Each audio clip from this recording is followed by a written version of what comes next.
किसान साथियों नमस्कार। 45 डिग्री पार की भीषण गर्मी को देखते हुए कपास की खेती करने के इच्छुक किसान चिंतित है कि इस वर्ष कपास की बुआई समय पर होगी या नहीं। कपास की बुआई के समय पानी ज़्यादा लगता है, इसलिए दूसरी चिंता विद्युत आपूर्ति को लेकर है। जैसे तैसे बुआई कर भी दी तो 45 डिग्री तापमान पर अंकुरण होगा या नहीं, ये भी चिंता का एक बड़ा कारण है। आज हम इस वीडियो में इन सभी बिंदुओं पर चर्चा के साथ साथ इस विषय पर तर्कसंगत चर्चा करेंगे कि इस वर्ष कपास की खेती कितने क्षेत्र में वे क्यों करनी है। पिछले वर्ष देश भर में कपास की फसल उखेड़ा व गुलाबी सुंडी से रोगग्रस्त होने के कारण कपास के उत्पादन में भारी कमी आई थी। उत्पादन में कमी के कारण इस समय कपास के बाजार भाव 10 से 12 हज़ार रुपये की शानदार ऊंचाई पर पहुंच चुके हैं। अगर कपास का उत्पादन पिछले वर्ष के समान ही रहा तो इस वर्ष कपास 15,000 रुपये प्रति क्विंटल के जादुई आंकड़े को भी छू सकती है। आइए कपास की खेती से संबंधित कुछ बिंदुओं पर चर्चा करते हैं।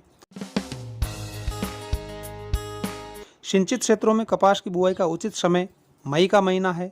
कपास के अंकुरण के लिए आदर्श तापमान 32 डिग्री से 36 डिग्री सेंटीग्रेड है, परंतु कपास का बीज तापमान के प्रति अत्यधिक सहनशील होता है, जिससे ये 40 डिग्री से ऊपर के तापमान में भी उग जाता है।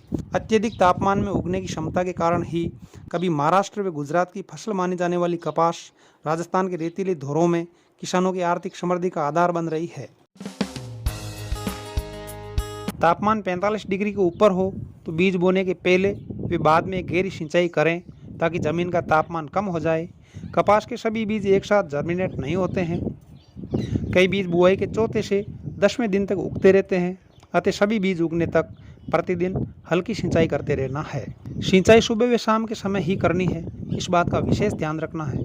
दिन में सिंचाई करने से उच्च तापमान व गर्म हवाओं के कारण अंकुरित हो रहा पौधा नष्ट हो सकता है। कपास की खेती में बीज के उगने के बाद का 60 दिन का समय अत्यंत महत्वपूर्ण होता है। मई और जून की भीषण गर्मी से फसल को बचाने के लिए बार बार सिंचाई की आवश्यकता होती है, अतः कपास की बुआई उतने ही क्षेत्र में करें जितने क्षेत्र में आप अच्छी तरह से सिंचाई कर सकते हैं। कपास के बीज व डीजल के अत्यधिक महंगे होने व बुआई में ज़्यादा मजदूरी लगने के कारण दोबारा बुआई की नौबत आने पर फसल की लागत में काफ़ी इजाफा हो जाता है। राशि जेट, अंकुर, सरपास व डॉक्टर आदि कपास की हाइब्रिड किस्में हैं जिनसे रेतीली मिट्टी में अच्छा उत्पादन लिया जा रहा है। खाद, बीज, उर्वरक व सिंचाई का अच्छा प्रबंधन करके इन किस्मों से 3 से 4 क्विंटल प्रति बीघा तक उत्पादन लिया जा सकता है। वर्तमान भावों के अनुसार कपास की खेती से 40,000 रुपये प्रति बीघा तक आय प्राप्त की जा सकती है।